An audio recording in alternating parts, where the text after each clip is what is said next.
পাহাড়ি নদী তোয়াইন খালের কোল ঘেঁষে সুউচ্চ পাহাড়ের কোলে ত্রিপুরা জনগোষ্ঠীর মানুষ বসবাস করে হাজিরামপাড়ায়। বান্দরবানে বসবাস করা প্রতিটি জনগোষ্ঠীর মতো তাদের রয়েছে আলাদা ভাষা ও সংস্কৃতি। এই পাড়ার প্রতিটি মানুষ জীবিকা নির্বাহ করে পাহাড়ে জুম চাষ করে। আধুনিক এই যুগে এসেও তাদেরকে খড় থেকে ধান বের করতে হয় পায়ের তলে পিষে, আর সুপেয় পানির জন্য তাদেরকে আজও যেতে হয় পাড়া থেকে অনেক নিচের ঝিরিতে।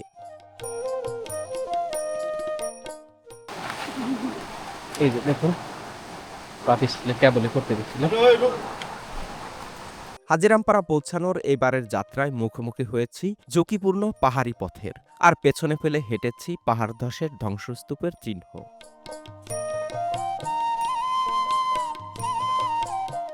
এইবারের যাত্রায় খুব কাছ থেকে দেখেছি কিভাবে আদিবাসী জনগোষ্ঠী নিজেদের মত তৈরি করে। ত্রিপুরা সম্প্রদায়ের মানুষ শুধুমাত্র তাদের সংস্কৃতিতেই ভিন্ন নয়, বাড়ি নির্মাণের ক্ষেত্রেও তাদের রয়েছে পূর্বপুরুষ থেকে প্রচলিত অদ্ভুত সব নিয়মকানুন। আমাদের ত্রিপুরার নিয়ম ছিল কারবার নাকি উঁচুতে থাকতে পারে না। আমাদের ঘর এখানে পানি, এখানে ওদের শুইতে পারে না। আমাদের ঘর, ওদের বাড়িতে আমার ঘর পানি পড়ে গেলে তো ওরা অসুস্থ হয়।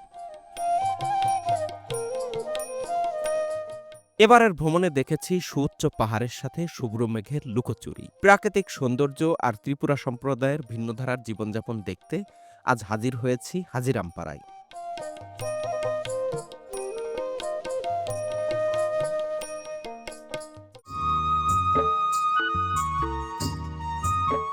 পালংখিয়াম ঝর্ণা ও আশেপাশের পাড়াতে আসার সময় হাজিরামপাড়ার উপর দিয়েই আসতে হয়। আমরা আসার সময় হাজিরামপাড়ার জুমঘরে থাকলেও পাড়াতে ঢোকা হয়নি, তাই তাদের সম্পর্কেও খুব একটা জানা হয়নি। আপনাদেরকে একটি বিষয় জানিয়ে রাখি, এখন পর্যন্ত তঞ্চঙ্গা ও মোরো সম্প্রদায় সম্পর্কে আমার চ্যানেলে ভিডিও আপলোড করা হয়েছে, কিন্তু হাজিরামপাড়ায় যারা বসবাস করেন তারা ত্রিপুরা সম্প্রদায়ের মানুষ। তাদের সম্পর্কে জানতে আজ রওনা হয়েছি হাজিরামপাড়ার দিকে। ফেরার পথে মানিকের পাড়া দিয়ে যাচ্ছি আবারও, যদিও এবার পালংখিয়ান ঝর্ণা হয়ে যাব না। গতকাল এখানে একটা লোককে আমরা ওষুধ দিয়ে গিয়েছিলাম, যার পায়ে প্রচণ্ড ক্ষত ছিল। আজ তার কি অবস্থা, যাওয়ার সময় একটু খোঁজ খবর নিয়ে যেতে চাই, তার পায়ের কোনো উপকার হলো কিনা, কেমন আছেন তিনি। আদাব, ভালো আছেন? ওই যে ওনার পায়ের কি অবস্থা একটু দেখব, ডাক দিবেন? আসে দাদা, একটু এদিকে আসেন। কি অবস্থা? এটা টুডো কইছে। আগের থেকে কি কমছে না? হ্যাঁ, কম করছে না। আগের থেকে একটু কমছে না কালকে ওষুধ দেওয়ার পর থেকে? হ্যাঁ, কালকে তো কম হয়েছে, আজকে তো কম হয়েছে বিয়ে। কমছে? হ্যাঁ, কম হয়েছে। ওষুধ খাইছেন? ওই চুলকানি হয় এখন? ওষুধ খাইছে, এটা তো অনেক কম হয়েছে। অনেক কমছে? তাহলে আমি কি ধন্যবাদ পাই? হ্যাঁ, ধন্যবাদ। ঠিক আছে দাদা, আপনি দ্রুত সুস্থ হয়ে ওঠেন। সত্যিই খুব দারুণ লাগছে। কালকে এই দাদার পায়ে অনেক ক্ষত দেখে গিয়েছিলাম, তার পায়ে একটি ফোঁড়া হয়েছিল। আমি আমার কাছে যা যা ওষুধ ছিল সেগুলো দিয়ে গেছি।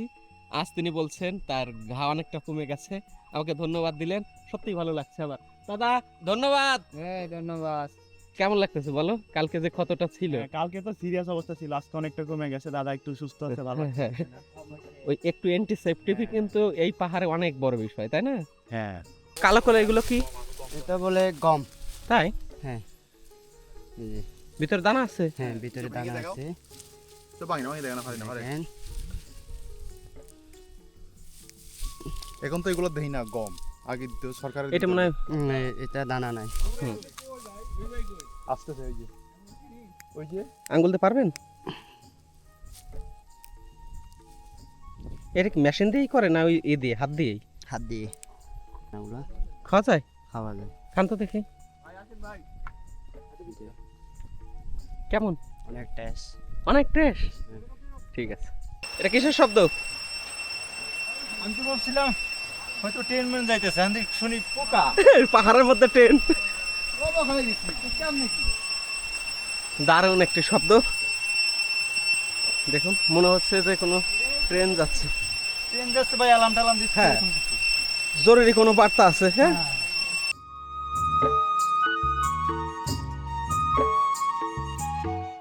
আজ আমার সাথে আমার বিশ্ববিদ্যালয়ের ছোট ভাইয়েরাও যুক্ত হয়েছে। এই কয়েকদিনে পাহাড়ের ভেতর দিয়ে যেতে একটু ভয় ভয় লাগলেও আজ বেশ ভালো লাগছে।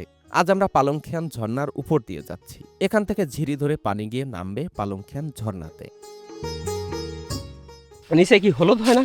হ তাহলে এগুলো খাওয়া যায় না, এগুলো পাহাড় জঙ্গলেরটা খাওয়া যায় না, এটা গন্ধ বেশি। গন্ধ কেউই খায় না? না। একটা উঠাবেন দেখি হলুদ হয় কিনা। যত জঙ্গলি। এই আমাদের বাবু ভাই উঠাচ্ছে। তা তো সাদা, হলুদ হবে না? না। বাবু ভাই হলুদ পড়তেছে এটা এখন। না, এটা হলুদ রং হবে না। হলুদ তো এর জন্য তো খাই না ও এগুলো। এটা সাদা। হ্যাঁ। বুঝতে পারছি।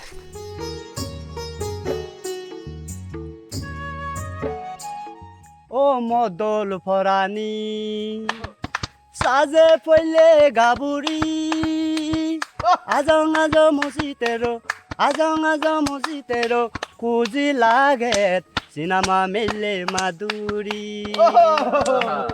বিনে তরে আবাদা গরি ইদন বন মন পাই পরান অলমুই মনত যদি যদি অলমুই মনত যদি যদি অনন তোমাই সাঙতে মন পদি যে তুম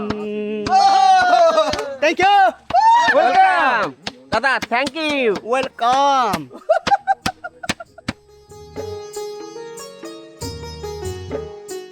এটা কি ওলকসু দাদা? এটা কি খাওয়া যায়?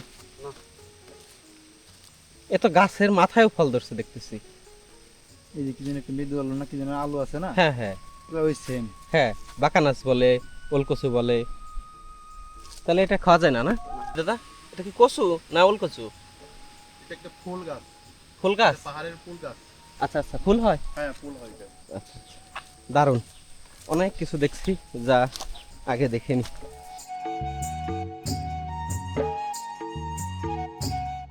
এই জিনিসটাকে আমি ভেবেছিলাম বল্লা অথবা ভেমরুলের বাসা। সঞ্জয় দাদার কাছ থেকে জানতে পারলাম এগুলো পিঁপড়ার বাসা। তাই ভয় না করে খুব কাছ থেকে দেখতে গেলাম। এগুলো পিঁপড়া হলেও বেশ বিষধর। পায়ের নিচেই পিচ্ছিল পাথর। শেওলা জমার পাশাপাশি কয়েকদিন ধরে বৃষ্টি হচ্ছে, তাই এগুলো আরো বেশি পিচ্ছিল হয়ে গেছে।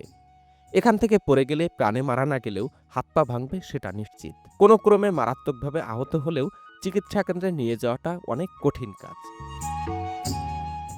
এবারে ফেরার পথে তুয়াইন খালের স্রোতস্বিনী রূপ দেখতে পাচ্ছি। কয়েকদিন ধরেই কম বেশি বৃষ্টি হওয়ার কারণে নদীতে কিছুটা হলেও পানি বেড়েছে, তাই স্রোতের সাথে লড়াই করতে হাত ধরে ধরে পার হচ্ছি।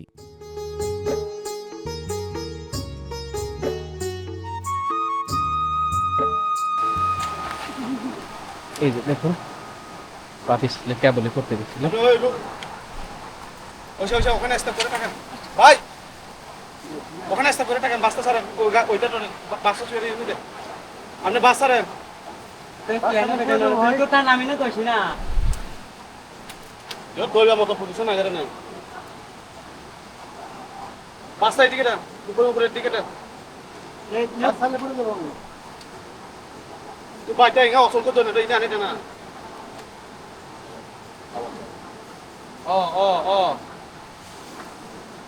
এরপর আছেন, এটা দোনো হাত ধরেন, দোনো হাত ধরেন এখানে আছে।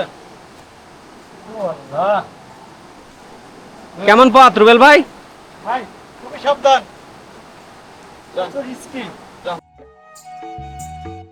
রুবেল ভাই পার হতে গিয়ে বেশ ঝামেলায় পড়লেও আমি সঞ্জয় দাদার কথা অনুযায়ী অনেকটা ঝুঁকিমুক্তভাবে পার হতে পারলাম। এখান থেকে পড়লেও ভবলীলা সাঙ্গ হয়ে যাবে। একটি সাপ, কিন্তু অনেক বড় সাপ। দাদা, সাপ কি দৌড়ে এসে কামড় দেয়? আঘাত না করলে কি কামড় দেবে নাকি?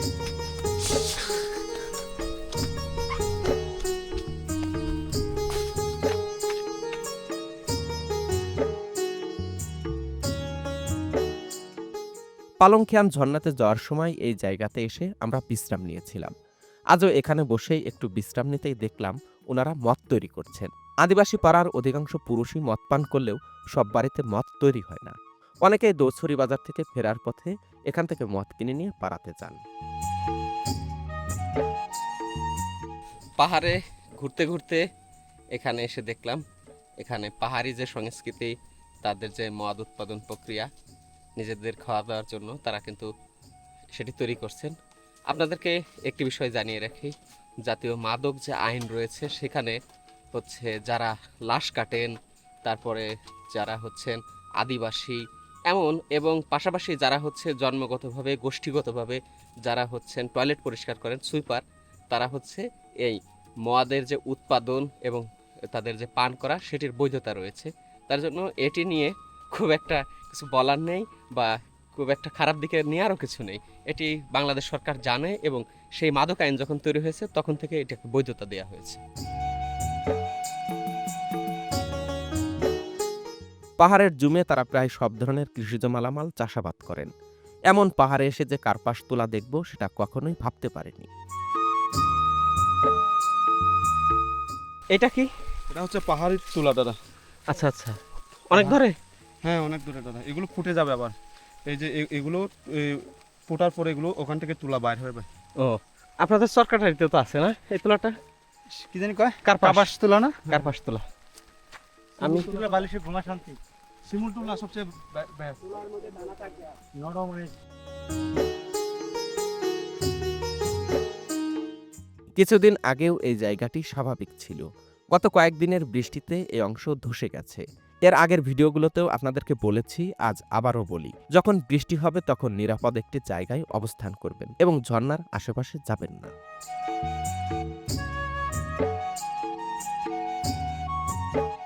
পাহাড় ধস দেখার পরে মনের ভেতরে ভয় ঢুকে গেছে। আর ওপারে দেখলাম চাকলামপাড়ার উপর দিয়ে কালো মেঘ ভেসে যাচ্ছে। খুব দ্রুতই বৃষ্টি হবে, তাই নিরাপদ একটি জায়গা খুঁজতে হাঁটতে শুরু করলাম।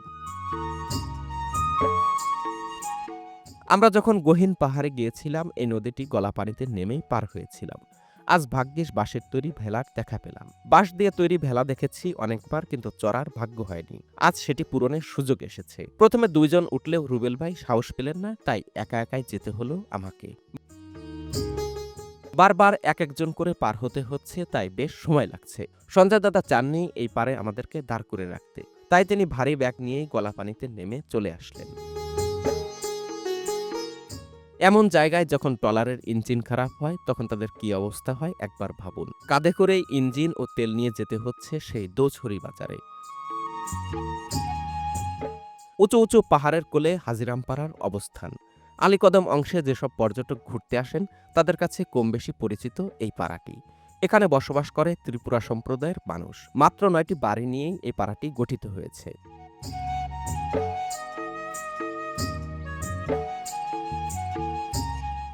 ত্রিপুরা জনগোষ্ঠীর মানুষ সনাতন ধর্মাবলম্বী হলেও এই পাড়ায় যারা বসবাস করেন তারা খ্রিস্টান ধর্মে দীক্ষিত হয়েছে। এই পাড়াতে একটি চার্চও রয়েছে।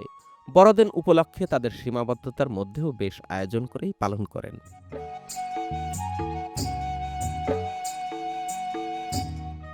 আজ যতীন্দ্র দাদার জুম ঘরে খড় থেকে ধান বের করা হচ্ছে। এই কয়দিনে যত ধান কেটে এনে রেখেছিলেন সেগুলো থেকে খড় আলাদা করা হচ্ছে। এই সময় পরিবারের সবাই যেমন কাজে লেগে পড়ে, পাশাপাশি প্রতিবেশীরাও যুক্ত হয়। সমতলে এই খড়ের অনেক মূল্য থাকলেও পাহাড়ে তা মূল্যহীন। এখানে কেউই গরু বা ছাগল পালন করে না।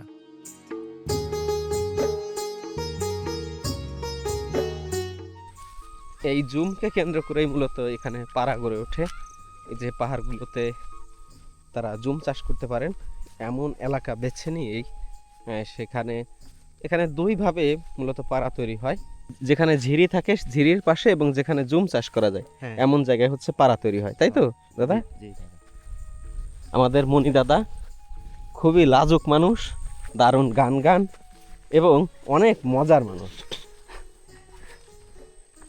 দাদা দাদা কিভাবে বলতে হয় থ্যাংক ইউ? জোরে চিৎকার করে থ্যাংক ইউ। Thank you. দাদা খুবই লাজুক এবং ভালো মানুষ।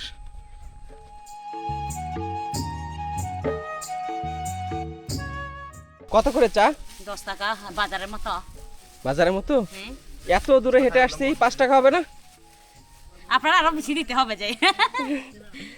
এই যে আমাদের এক দিদি চা বিক্রি করছেন, লেবু লাগবে? একটু দেন। হাজিরাম পাড়ায় এসে এই দিদিকে চা বিক্রি করা দেখলাম। এমন পরিবেশে এসে যে চা পাবো সত্যিই কল্পনায় ছিল না। যাই হোক, এই ক্লান্ত শরীরে চাটা খেয়ে একটু ভালো লাগবে। এখন যে গ্রামে আছি এটি হচ্ছে আজিরাম পাড়া। এটি একটি ত্রিপুরা আদিবাসীদের পাড়া। সাধারণত একটি পাড়া বা গ্রাম বা মহল্লার যে নাম নির্ধারণ হয় সেটি হচ্ছে ওই গ্রামে যিনি সর্দার থাকেন তাদের ভাষা হচ্ছে কারবারি অথবা মাতব্বর, যে শব্দই আনেন না কেন তার নাম অনুসারে ছোট ছোট পাড়াগুলোর নাম নির্ধারণ হয় হাজিরাম পাড়া। যেমন হাজিরাম পাড়া, র্যাম্বুক পাড়া, রাউন পাড়া। এই পাড়াগুলোতে র্যাম্বুক হচ্ছে ওই গ্রামের যিনি সর্দার তার নাম, রাউন পাড়াতে যিনি ওই গ্রামের সর্দার তার নাম অনুসারে। ওই দুটি হচ্ছে মুরন পাড়া আর এটি হচ্ছে ত্রিপুরা আদিবাসীদের পাড়া। এটার সংস্কৃতি আর ওই গ্রামের সংস্কৃতিগুলো কিন্তু সম্পূর্ণ ভিন্ন। এ কয়দিন আমাদের ভাগ্যে জুটেছে শুধু ডিম, ডাল আর আলু ভর্তা। খুব ইচ্ছা ছিল পাহাড়ি মুরগির পরখ করে দেখার। আপনারা যখন পাহাড়ে আসবেন তখন চেষ্টা করবেন পাহাড়ি মুরগির স্বাদ নিতে। একবার এই মুরগির ঝাল পাতে পড়লে সারা জীবন মনে রাখবেন। 650 টাকা, ঠিক আছে, আপনাদেরকে ঠকাবো না। তাহলে এটা কি আস্ত নিয়ে যাবেন দাদা না জবাই করে? না, জবাই করে কেন নিয়ে যাবো, আস্তে নিয়ে যাবো, আচ্ছা আচ্ছা, ওখানে জবাই দেবেন। ঠিক আছে, তাহলে আমাদেরকে মুরগিটা দেন। আমার এই যে পা কাটছিল, যদি আমি কেটে ছিঁড়ে যাই এই জন্য আনছিলাম। ওইখানে দুইটা মানুষ অসুস্থ, তাদের কাছে দিয়েছি এটা লাস্ট আপনাদের গ্রামে রাখবেন। যদি কারো কেটে ছিঁড়ে যায় একটু শুকনো কাপড় দিয়ে মুছে সেখানে একটু দিন করে দিবেন, তাহলে হ্যাঁ হ্যাঁ তাহলে সেরে যাবে। এরপর যখন আমি আসবো এইগুলো অনেক নিয়ে আসবো, কথা দিলাম। আমি যেহেতু বুঝলাম পাহাড়ের মানুষজনের সবচেয়ে বড় সমস্যা আছে এদের কাটা ছেঁড়া এবং রোগের মধ্যে হচ্ছে জ্বর আর হচ্ছে ম্যালেরিয়া, তো ব্রাক দায়িত্ব নিয়ে নিয়েছে। আর হচ্ছে যে একটা বিষয় হচ্ছে যখন বর্ষা আসে প্রথম দিকে তাদের হচ্ছে পেট খারাপ হয়। এরপর অ্যামোডিস নিয়ে আসবো, সিপ্রোসিন নিয়ে আসবো, নাপা নিয়ে আসবো, আর প্রচুর পরিমাণে বায়োডেন নিয়ে আসবো। দরকার 1-2 লিটার যদি পাওয়া যায়, আমি জানি না, তখন দেখা গেল যে এক এক গ্রামে 250 গ্রাম করে দিয়ে গেলাম। মুরগি কি চুরি করলেন? না, কিনছি কত দিয়ে? 1050 টাকা দিয়ে। মুরগি চোর? হ্যাঁ, মুরগি চোর? না আমি মুরগি শুন না, তাহলে কি? আমি হলাম, আপনি কে? মুরগি চোর না তাই কি? আপনি আমাকে চিনতে পারছেন না? না। যে আমি হলাম যে আপনাদের গাইড মনিতন সঙ্গে। আচ্ছা আচ্ছা, মোরগ সাদা হবে কেমন? হ্যাঁ, মোরগ সাদা হবে কেমন? মুরগ সাদা তো জানে না, স্বাদ কেমন হবে? ওর স্বাদ অনেক মজা। এটা মোরগ না, মুরগি। ও মুরগি, মুরগি। Thank you, welcome, let's go. গো।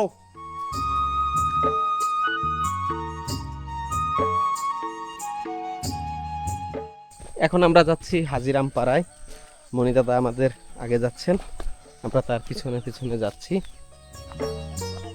এটি হচ্ছে মুরগির খোপ, যেখানে তারা মুরগি লালন পালন করেন।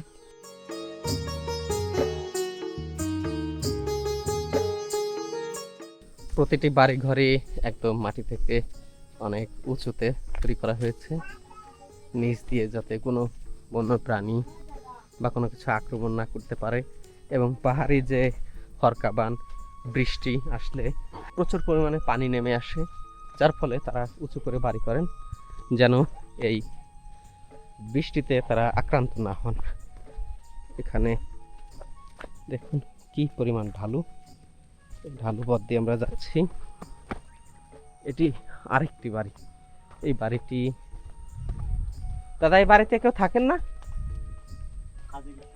কাজে গেছে? পুরো বাড়ি তো ফাঁকা দেখতেছি। এবার খোলা থাকে? আচ্ছা আচ্ছা। এখন আমরা কোথায় যাচ্ছি দাদা? কার বাড়ি? মানে এই গ্রামের মাতব্বর? হাজিরাম। ও, ওনার নাম অনুযায়ী হাজিরাম পাড়া, এই তো? হুম, একদম খাড়া পাহাড়, অদ্ভুত সুন্দর। খালি নামতেই হবে দাদা, উঠতে গেলে তো জীবন বের হয়ে যাবে।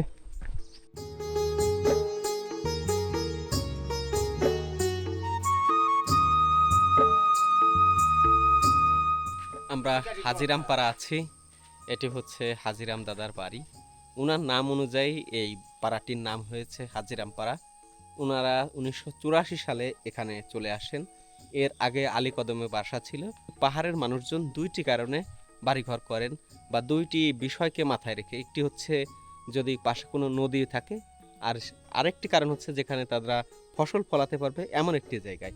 এই জায়গাটি যেহেতু তাদের জুম চাষ করার জন্য সুন্দর, এই জন্য তারা এখানে চলে এসেছেন, তাই তো দাদা? এটাই তো হ্যাঁ, আমাদের জুন অবস্থা। জুম চাষ হয়? জুম- আপনার জুম আছে কয়টা? আমার জন্য একটা করছে এক বছর, আমাদের ওয়াইফটা একটু অসুস্থ কারণে অনেকজনকে দিয়ে দিচ্ছি ওইটা ধান কাটার সময়। আচ্ছা আচ্ছা।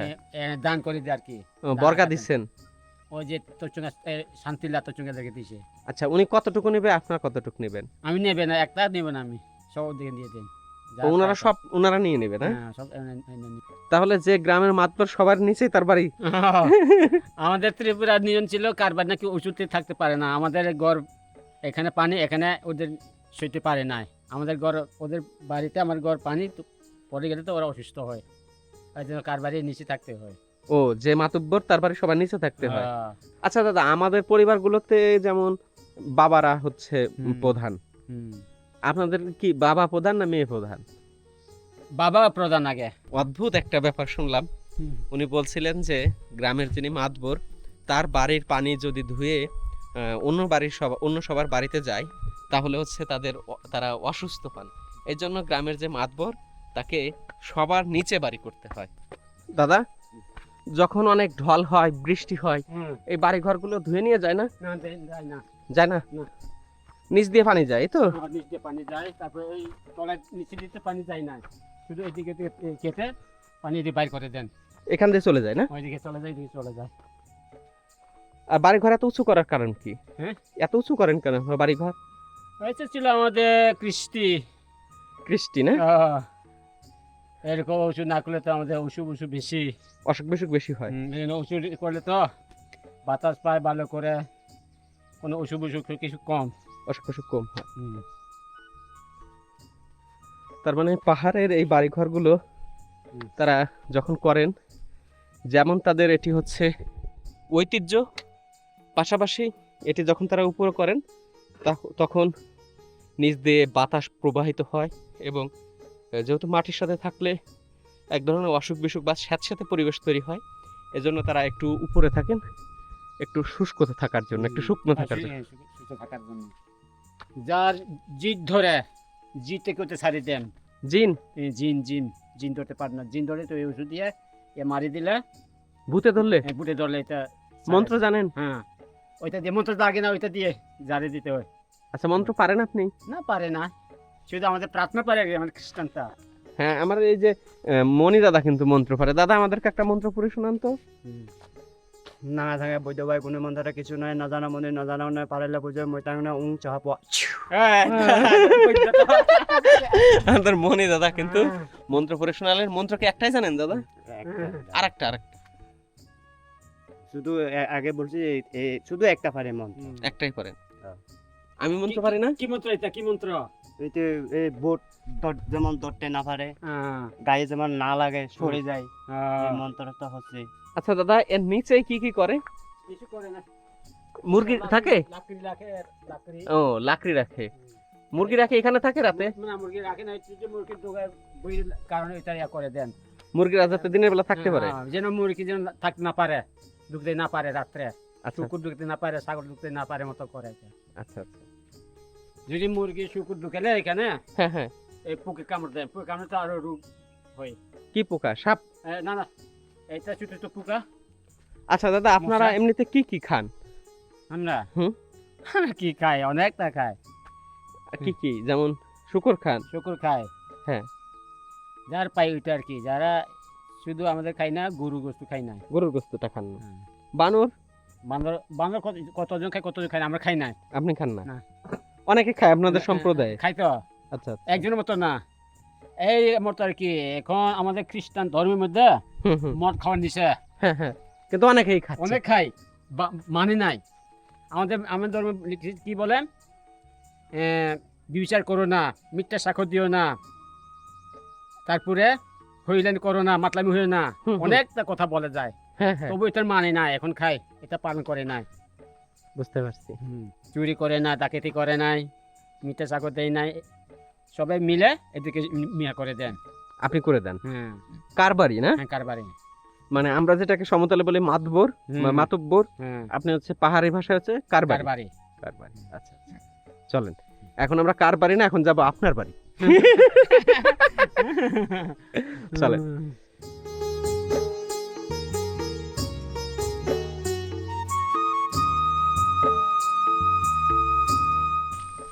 ইনি হচ্ছেন রবীন্দ্র দাদা, যার বড় ভাইয়ের জুম ঘরে আমরা রাতে ঘুমিয়েছিলাম। উনি হচ্ছেন এই পাহাড়ে যারা মশায় আক্রান্ত হন, ম্যালেরিয়ার কামড়ে, তাদেরকে পরীক্ষা করেন এবং পরীক্ষা যদি কারো ম্যালেরিয়া ধরা পড়ে সেক্ষেত্রে তারা ওষুধ প্রদান করেন।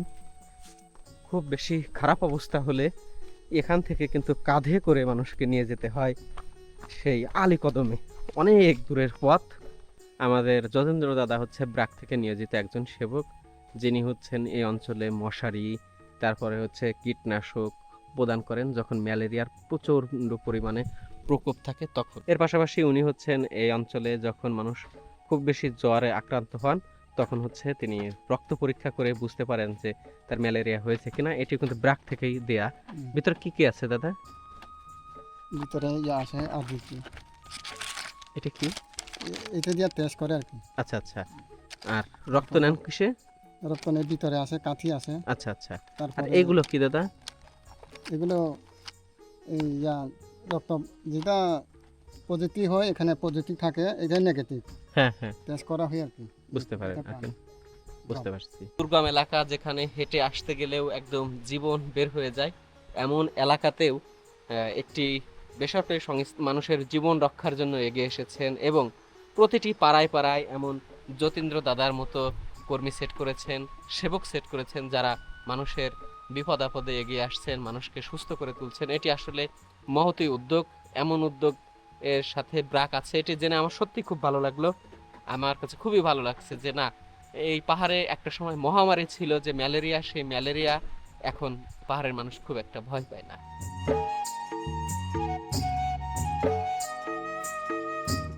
কেমন লাগলো হাজিরামপাড়ার ভিডিওটি কমেন্টে জানাবেন। আগামী পর্বে দেখা হচ্ছে দৌছড়ি বাজারে। এখানে আশেপাশের যতগুলো পাড়া রয়েছে সবাই আসেন এই দৌছড়ি বাজারে বাজার করতে।